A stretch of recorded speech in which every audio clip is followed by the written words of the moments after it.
Good morning friends, welcome to my channel Anokhi Mohabbat और आप देख रहे हैं love with soul season 2। Last part में हमने देखा था कि जहाँ पर जो हमारी स्मृति रहती है वो रूहानिका को अपनी स्टोरी बता रही रहती है, जिसमें उसे ये बताते हैं कि अब वो मोड़ आ चुका था कि जिस मोड़ पे उसकी एक नई स्मृति की तरह जन्म हुआ था। और वो उसे बताती है कि कैसे उसकी डेथ हो गई थी और किस तरीके से सब कुछ बिगड़ गई थी। और उसका अगर क्रियाक्रम पूरी तरीके से हो जाता तो वो कभी भी एक आत्मा नहीं बन पाती। पर वही तनिषा के पास जाती है, तनिषा को रोकती है और तनिषा से कहती है कि उसकी अस्थियों को संभाल के रखे और वक्त आने पे उसे बहा देना।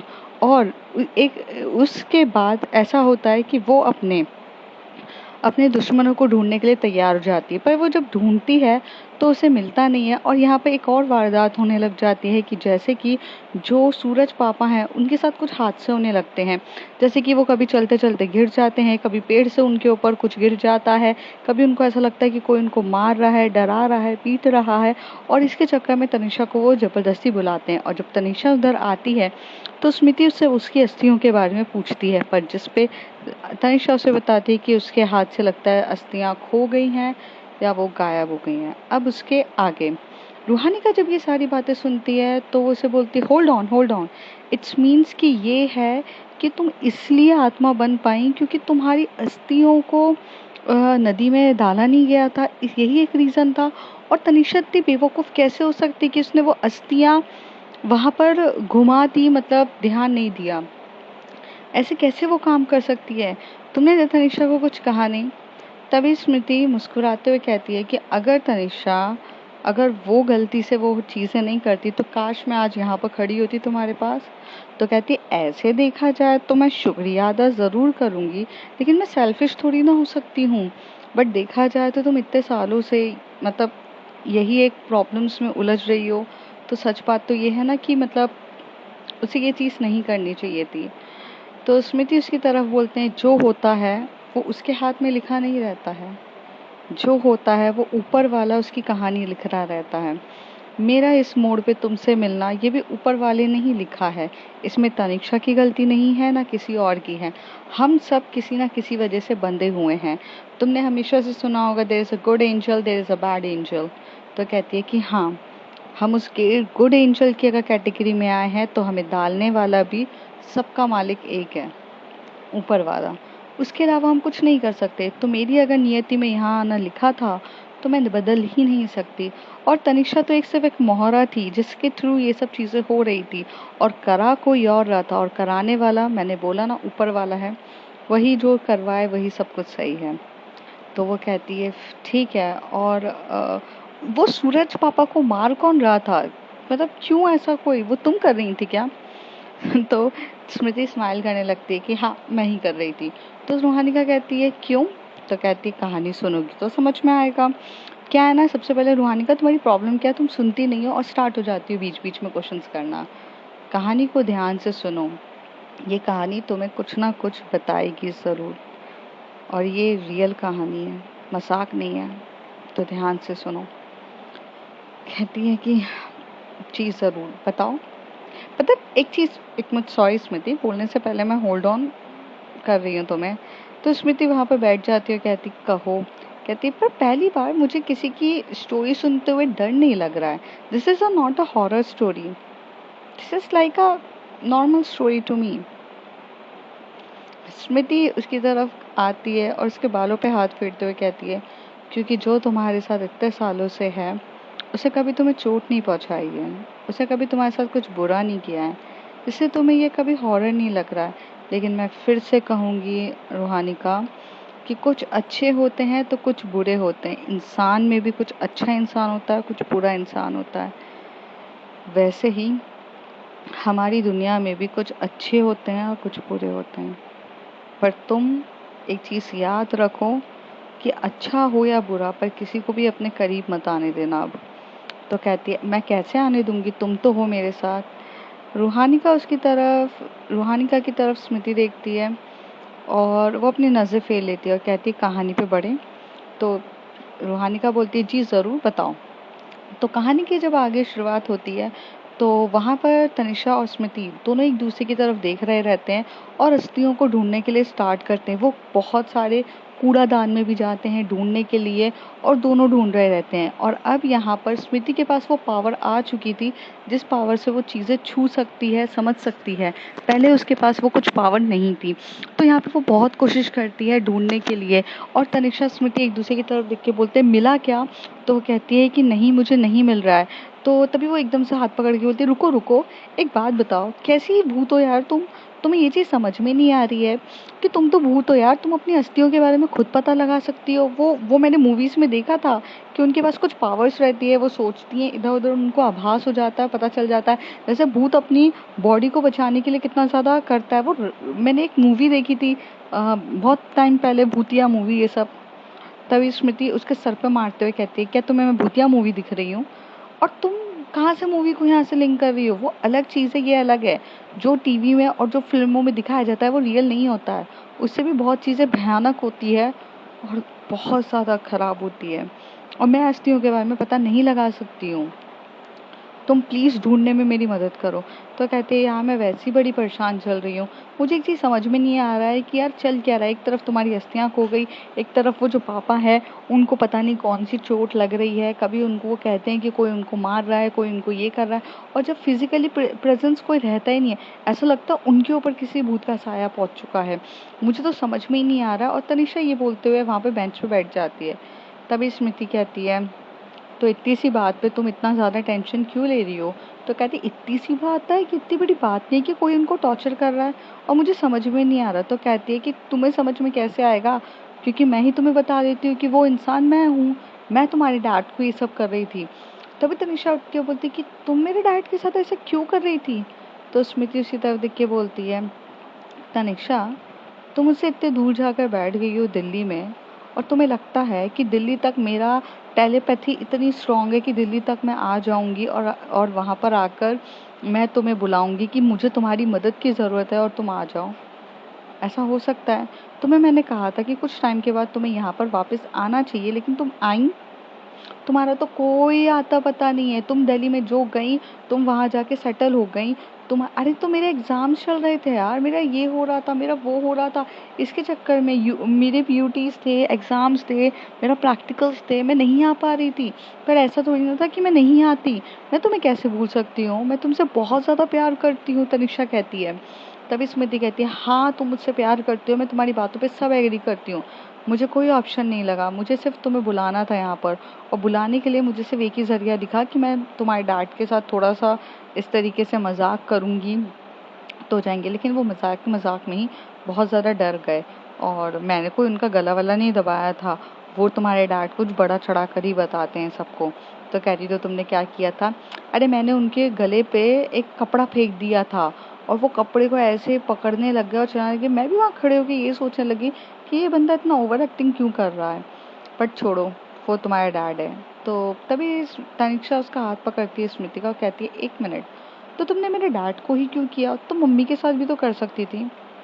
तो स्मृति उसी तरफ देख के बोलती है मैं मम्मी से बहुत ज़्यादा प्यार करती हूँ और तुमसे भी बहुत ज़्यादा प्यार करती हूँ, पर मेरे को थोड़ा ना थोड़ा गुस्सा तुम्हारे पापा पे भी था, क्योंकि उन्होंने मेरे साथ बहुत बदतमीजी करी थी। उन्होंने मुझे लात मार के घर से बाहर निकाला था। तो अगर किसी को तंग करना था तो मैं उन्हीं को करूँगी ना। मैं अपनी माँ को तंग कैसे करूँगी, जिस माँ ने मुझे हर वक्त सही साथ दिया, जो मेरे और हमारे रिलेशनशिप के लिए भी वो एग्री कर रही थी। तो मैं उनके साथ ऐसा क्यों करूँगी भला? तो कहती है ये बात भी सही है यार, बट अब करे तो करे क्या? और दोनों वहाँ बैठ जाते हैं और कहते एक तरफ हस्तियाँ नहीं मिल रही है और एक तरफ तुम्हारे दुश्मनों के बारे में, हाँ एक तरफ तुमने मुझे क्यों बुलाया है, तनिषा कहती है। तभी कहती है कि मुझे वो ड्राइवर्स पता चल गए हैं। वो ड्राइवर्स के बारे में मुझे पता चला है कि वो ड्राइवर जो हैं उन्होंने उन्होंने मारा है और उन्होंने ही मतलब मेरा किया था, और वो कहाँ रहते हैं, क्या एरिया है, मुझे वो सब चीज़ें पता चल गई है। और पुलिस वाले तो कुछ मदद कर ही नहीं रहे हैं, वो इस बात को मतलब बंद कर रहे हैं। तो मेरा क्लोज होने वाला था केस, और उस क्लोज केस के चक्कर में मैं तुम्हारे पास आई। मेरे को तुम्हारी ज़रूरत थी क्योंकि मैं सिर्फ तुम्हें दिख सकती हूँ और तुम मुझे देख सकती हो, क्योंकि because we love each other. And that's the reason कि हम एक दूसरे को देख सकते हैं। लेकिन मुझे बाहर के लोग नहीं देख सकते हैं। मैं उन्हें मार तो सकती हूँ, लेकिन मुझे उनसे मारना नहीं है। मुझे उनसे उगलवाना है कि वो किसके कहने पे मुझे मारे। तो वो कहती है कि मतलब तुम्हारा ये कहने का मतलब है कि वो ड्राइवर्स ने नहीं मारा है। तो स्मृति उसी तरह कहती है ड्राइवर्स तो एक तरीके के वो कॉन्ट्रैक्टर्स टाइप के हैं कि उन्हें पैसे देने के लिए कोई कुछ भी करे, क्योंकि इस 20 दिनों में मैंने उन पर पूरी कड़ी नज़र रखी है और कड़ी नज़र से मुझे ये पता चला कि वो पैसों के लिए कुछ भी कर सकते हैं। अगर उनके पास पैसे मिलते हैं तो वो पैसों को देखते ही कुछ भी करने के लिए तैयार हो जाते हैं। जैसे कि वो लोगों को जाके मारते हैं, पीटते हैं, उनसे अपना काम निकलवाते हैं, उनसे घर खाली करवाते हैं। कोई कुछ भी होता है तो ये सब चीज़ें करते हैं। इस 20 दिनों में वो सिर्फ बाहर क्या बोलते हैं रेंटेड एजेंट्स टाइप के हैं और वो सिर्फ पहाड़ी गुंडे हैं यार।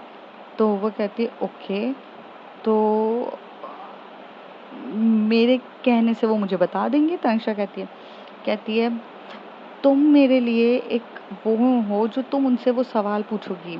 तभी तनिषा कहती है हाँ, तो जैसे मेरे पूछने पे वो बता देंगे और वो कुछ रिएक्ट नहीं करेंगे, मुझे मारेंगे पीटेंगे नहीं, मतलब मैं सीधी। तो कहती है कि तो तुम्हें डर किस बात का, तुम्हारे पीछे मैं खड़ी हूँ ना। अगर वो तुम्हें हाथ भी नहीं लगा पाएंगे, क्योंकि मैं अपनी नेचुरल पावर से उनको डरा सकती हूँ, धमका सकती हूँ, सब कुछ कर सकती हूँ।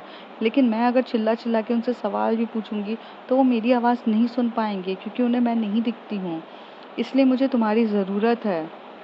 तनिषा, क्या तुम नहीं जानना चाहोगी कि मुझे इस मोड़ पे लाके खड़ा करने वाला कौन है? क्या तुम नहीं चाहोगी? तभी तनिषा उसी तरफ देख के बोलती स्मृति, मैं चाहती हूँ जिंदगी भर तुम मेरे साथ ऐसे ही रहो, तुम मेरे साथ दिल्ली भी चल लो ना। तो कहती है मैं नहीं जा सकती हूँ, मेरी आत्मा सिर्फ यहीं पे देहरादून तक ही रह सकती है, मैं दिल्ली नहीं जा सकती हूँ।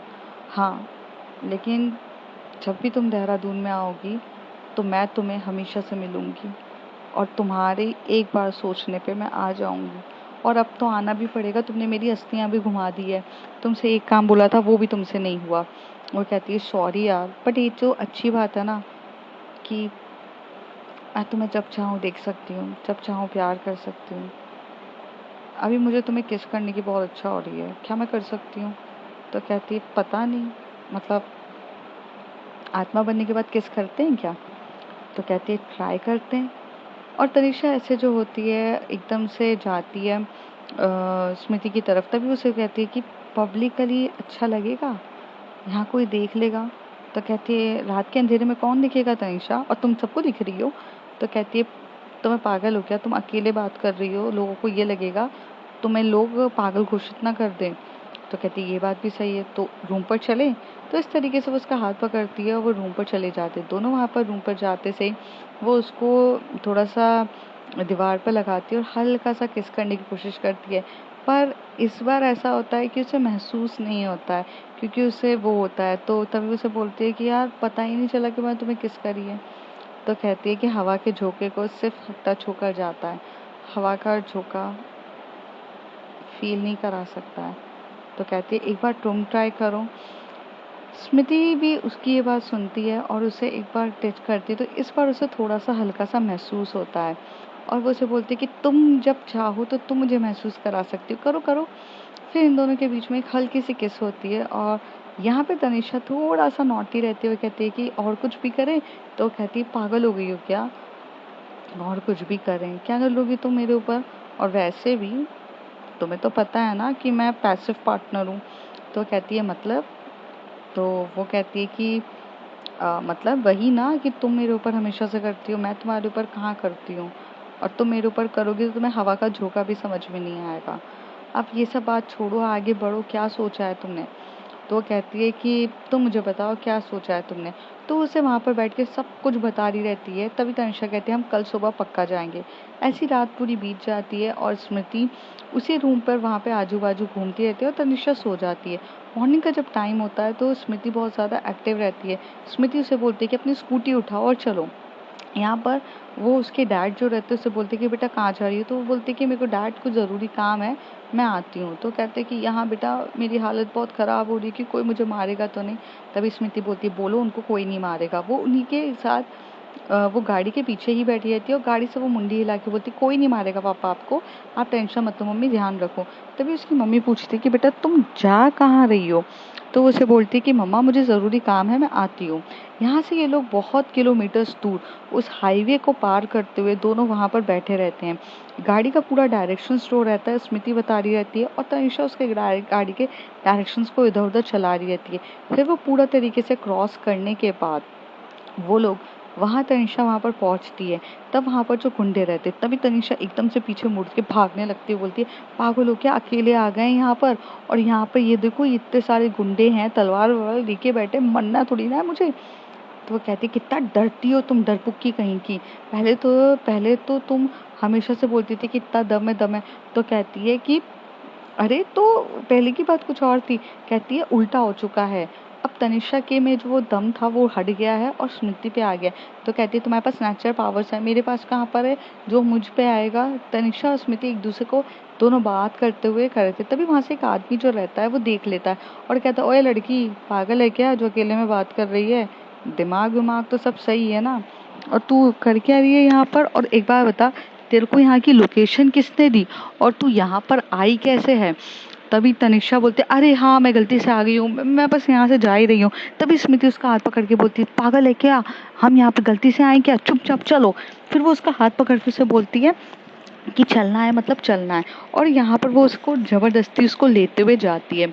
फिर वहाँ पर वो दोनों गेट के अंदर जाते हैं और जाकर देखते हैं तो वहाँ पर स्मृति एकदम से अपनी उंगली दिखाते हुए बोलती है तनिषा वो देखो वो दोनों आदमी है ना, इन दोनों ही मेरी गाड़ी को मारा था धक्का, यही दो हैं, इनसे पूछो। तो वो कहते हैं कि यहाँ पर तनिषा को थोड़ा सा डर लग रहा रहता है और वो उसे बोलती थी क्या पूछो, यहाँ मेरी हालत खराब हो रही है और मेरे पूरे पैर हिल रहे हैं और तुम कह रही हो। तो कहती है तुम्हें कुछ समझ में आता, चलो। आगे ये लोग जाते हैं और तनिषा धीरे से बोलती है तुमने मेरी दोस्त को क्यों मारा था, वो उस दिन कार का एक्सीडेंट तुमने क्यों किया था? तभी स्मृति उसकी तरफ देख के बोलती है, तनिषा को पीछे से एक लात मारती है वो उसकी कमर की तरफ, और मतलब सॉरी वो पीछे से उसको एक मुक्का मारती है उसकी पीठ की तरफ और उसे बोलती है जोर से पूछो। तो उसको एकदम से बोलती है वही मैं पूछ रही हूँ तुम्हें क्या? तो कहता है तू पागल हो गई है क्या, सन की दिमाग की है क्या, तू सीधे सीधे पूछेगी और हम तेरे को सीधे सीधे बता देंगे, तेरा दिमाग तो ठीक है? तभी एकदम से तनिषा कहती बिल्कुल सही बोल रहा है यार, मैं सीधे सीधे पूछूंगी ये मुझे बता देगा क्या? तो वो कहते ए इसका दिमाग का स्क्रू थोड़ा सा ढीला है क्या? बॉस लगता तो यही है कि इसका दिमाग का स्क्रू बहुत ढीला है। ये लड़की ना अकेले भी बाहर बातें कर रही थी, पगली ये लड़की गलती से आ गई है, कहते इसको बाहर फेंक करा वरना फिर आज बिल फालतू में जान चली जाएगी, इसकी जान वान चली जाएगी। तो तभी वो आदमी आता है और उसको एकदम से टच करने आता है। तभी वहां से स्मृति उसका हाथ पकड़ती है और उसको एक जम के लात मारती है। वो बंदा उतने दूर जाके गिरता है। वहां पर जितने भी वो जो आदमी रहते हैं जो एक गोडाउन के अंदर बैठे रहते हैं वो सब एकदम तैनात होके खड़े हो जाते हैं और कहते हैं वो इसको हुआ क्या? तनिषा उसी तरफ देख के बोलती है गिर गया और क्या, अब सीधे सीधे पूछ रही हूँ मुझे बताओ कि स्मृति को मारा किसने था, स्मृति पे गाड़ी तुमने क्यों चढ़ाई और तुमने उसे जानबूझ के एक्सीडेंट करके मारा क्यों, किसके कहने पे किया है, मुझे सब जानना है। तभी वो कहते तू पागल है क्या? तभी वो कहते ओए मार इसको। जैसी तनिषा के ऊपर जो लोग भी मारने आ रहे थे स्मृति वहां से उसका हाथ पकड़ती है और वहां उसकी लात पे मारती है और जम के उसको मारती है। तनिषा के तक छू भी नहीं पाता है कोई। वहां पर वो कम से कम 5 लड़कों को मार देती है। ऐसे एक आता है उसके पेट पे मारती है, किसी के पीठ पे मारती है, किसी के पैरों पे अच्छी जम के मारती है। सब वहां पर चिट हो चुके रहते हैं। अब वो 3 आदमी वहां खड़े थे, 2 तो वही थे जिन्होंने एक्सीडेंट किया था और तीसरा वहां पे डर रहा रहता है और डर के मारे वो बोलने लगता है कि ये क्या चुड़ैल वुड़ैल है क्या, बिना टच करे ये सब इनको मार कैसे रही है? तो वो कहती है तुझे भी मारूं क्या, वैसे भी तेरे पैर इतने ज्यादा हिल ही रहे हैं, अगर एक फूका ना तो यहाँ से जाके इतने दूर जाके गिरेगा, सीधे सीधे पूछ रही हूँ बता दो कि किसने मारा, वरना क्या है ना हड्डी फसली तो तुम्हारी तोड़नी पड़ेगी क्या मुझे भी। स्मृति वहां पे साइड में खड़ी रहती है और वो एक मुक्का लेती है और वहां से सीधे वो जो पैर हिल रहा है तो उसको मारती है, वो गिर जाता है। और यहाँ पे स्मृति के सामने सिर्फ और सिर्फ एक्टिंग करती है हमारी तनिषा फू करने की। ऐसा मतलब फू मतलब हवा का झोंके की तरह फू करती है और वो गिर जाता है। तो कहते हैं सुन तू चुड़ैल उड़ैल तो नहीं है ना। तो तभी तनिषा वहाँ से कुर्सी लेती है और बैठ जाती है, बोलती है अभी तो तक नहीं हूँ, लेकिन मेरे पास पावर्स बहुत सारी है। मैं तुझे बिना पटके तेको बिना छुए मैं तुझे इतना मारूंगी कि तू भीख मांगेगा मुझसे अपनी जिंदगी के लिए। इसलिए तुझसे सही सवाल का पूछ रही हूँ, बता मुझे कि उस रात स्मृति को मारा क्यों था तुमने। तभी वो कहते हैं कि देखो, हमें नहीं पता था उस कार में कौन है और किसको मारना था। कार के कांच लगे हुए थे, ब्लैक कलर के कांच थे, उसमें लड़की बैठी थी, लड़का बैठा था, हमें कुछ नहीं पता था। हमें सिर्फ और सिर्फ इंस्ट्रक्शंस दिए गए थे कि ये नंबर वाली कार है जो इस समय इस वक्त यहाँ पर हाईवे पे मिलेगी। उस कार को अच्छी जम के ठोक दो और वहाँ पर उसे खाई में गिरा दो, उसमें से कोई भी बचना नहीं चाहिए। तभी स्मृति तनिषा की तरफ बोलती, किसने बोला था ये पूछो। तभी तनिषा उठती है और बोलती, किसने बोला था। तो कहती है वो हमें नहीं पता। तो तभी स्मृति जाती है, उसको जम के उसके सर को एकदम से वो जो क्या बोलते हैं टेबल रहती है उसमें जम के मार देती है, वहां से खून निकलने आता है। दूसरे दोनों के सर को मारते हुए कहते हैं अरे अरे बता तो रहे हो, तू मार क्यों रही है। तो कहती है कि किसने बोला था। कहती नहीं पता हमें हमें हमारा ये लैंडलाइन है, इस लैंडलाइन में एक प्राइवेट नंबर होता है, वो इस प्राइवेट नंबर से कॉल आया था और किया। तभी स्मृति बोलती है पैसे कैसे आए पूछो जरा इनसे, क्योंकि कॉल पे तो आया। तो कहते हैं हाँ पैसे कैसे मिले। तो कहते हैं कि पैसे के लिए हमें ना हमें हमें एक चौक पे बुलाया गया था और चौक पे एक एक काली गाड़ी आई थी और काली गाड़ी में से कुछ एक बैग फेंका गया था, उस बैग में हमारे लिए पैसे थे। बस हमें इतना पता है, हमें नहीं पता।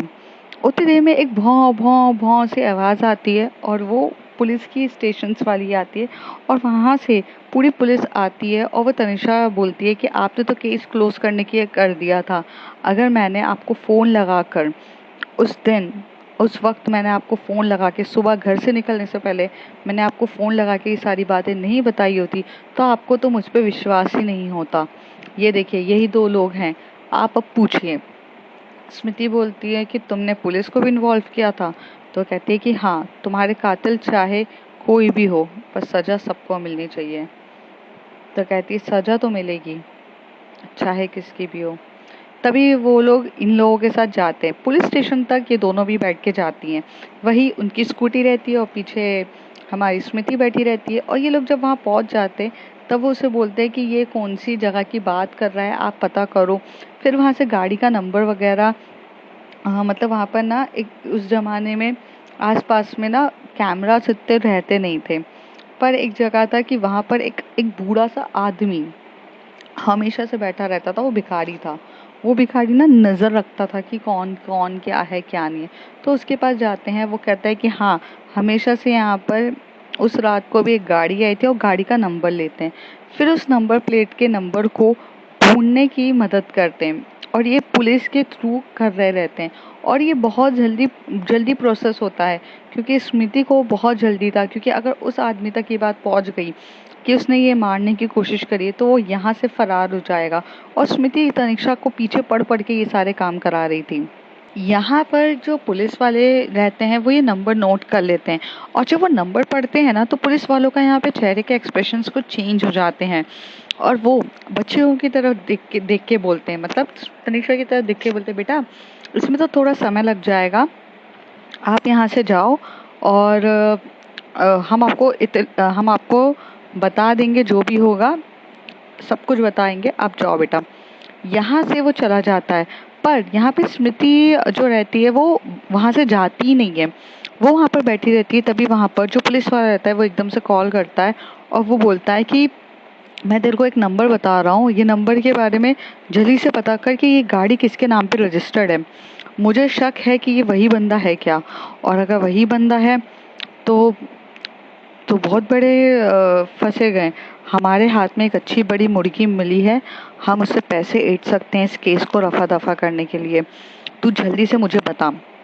यहाँ पे पुलिस वाले जो रहते हैं घूस लेने के लिए बैठे ही रहते हैं। उन्हें तो फिर एक बकरी चाहिए रहती है बड़ी सी, क्योंकि अगर वो केस को सॉल्व इसके लिए कर देंगे तनिष्का के लिए तो उन्हें कुछ भी हासिल नहीं होगा। लेकिन अगर जिस बड़े इंसान को बचा लेंगे तो उस बचाने के तौर पे उन्हें बहुत ज़्यादा मतलब उनका बहुत ज़्यादा उनको पैसे मिल जाएंगे, और उसके दिमाग में यही चल रहा रहता है। और ऐसी ही वक्त बीतता है। थोड़े टाइम के बाद यहाँ पर तनिषा जो रहती है वो पीछे मुड़ के देखती है तो स्मृति नहीं आई। तभी वो एकदम से जाती है, स्मृति कहाँ हो तुम। स्मृति को ये चीज़ आवाज़ सुनाई देती है पुलिस स्टेशन तक। मैंने कहा था ना कि वो एक आत्मा रहती है, उसे आवाज़ सुनाई देती है और फिर वो वहाँ से भागते हुए जाती है और जाकर बैठ जाती है उसके पीछे और कहती है कि सुनो, एक सुनो, हमें ना पुलिस वाला हमारे साथ धोखा कर रहा है। तभी तनिषा गाड़ी रोक के बोलती है मतलब, तो वो उसको सब कुछ बता देती है कि मैं ये सुनकर आई हूँ। तो वो कहती है कि अब क्या करना है, तो कहती है पुलिस हमारी कुछ मदद नहीं करेगी, वो तो उल्टा उस आदमी को बचाने के लिए बहुत कुछ करेगी। तुम एक काम करो कि इस गाड़ी का जो नंबर है वो मेरे दिमाग में है, हम आरटीओ ऑफिस जो होता है ना वहाँ से जाके पता कर सकते हैं। तो कहती है वहाँ कैसे पता चलेगा, तो कहती है चलो। ये लोग वहाँ पर जाते हैं, जाकर आराम से गाड़ी को मोड़ते हैं, आरटीओ ऑफिस में जाते हैं और वहाँ पर पता करते हैं। शाम का टाइम रहता है कुछ 5 बजे का, और तब तक वो लोग आरटीओ ऑफिस बंद हो चुका रहता है क्योंकि वो गवर्नमेंट ऑफिस रहता है, तो वो बंद हो जाता है। उसके बाद ये लोग सोचते हैं कि अब क्या करें, अब तो कल ही आना पड़ेगा। अब तो कहते हैं कि नहीं, कल तक का टाइम नहीं है, वो आदमी बच जाएगा। तो यहाँ पर जो स्मृति रहती है वो बोलती है मैं तो आत्मा हूँ ना, मैं तो अंदर कैसे भी घुस सकती हूँ। तो कहती है और मैं पेपर्स को भी टच कर सकती हूँ, मैं ढूंढ कर आती हूँ। और ऐसे कह के वो वहाँ पर जाती है और वो पेपर्स वगैरह को टच करती है और टच करके ढूंढ कर नंबर वो देख कर आ जाती है। जब उस नंबर के साथ वो जिस पे गाड़ी पे रजिस्टर होता है वो देखने के बाद वो चुपचाप हो जाती है।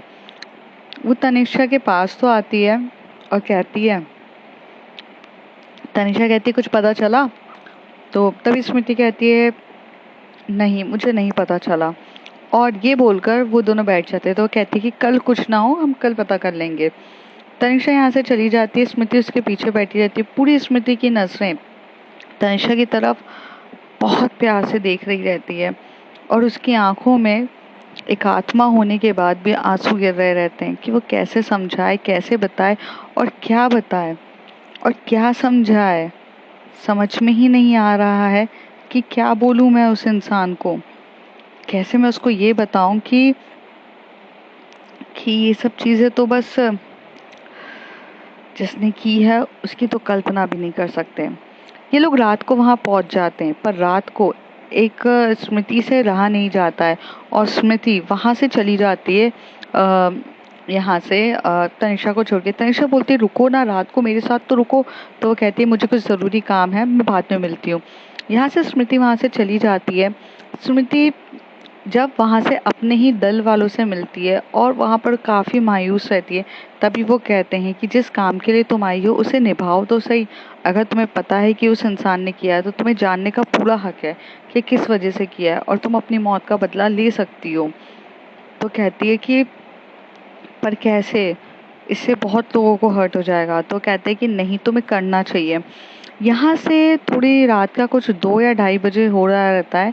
यहाँ पर एकदम उसके जो सूरज पापा हैं जोर जोर से चिल्लाते हैं, जोर जोर से चिल्लाते मत मारो मुझे, मुझे मत मारो, मेरी क्या गलती है, मुझे मत मारो। और पूरी हवेली की पूरी लाइट्स ऑन हो जाती है।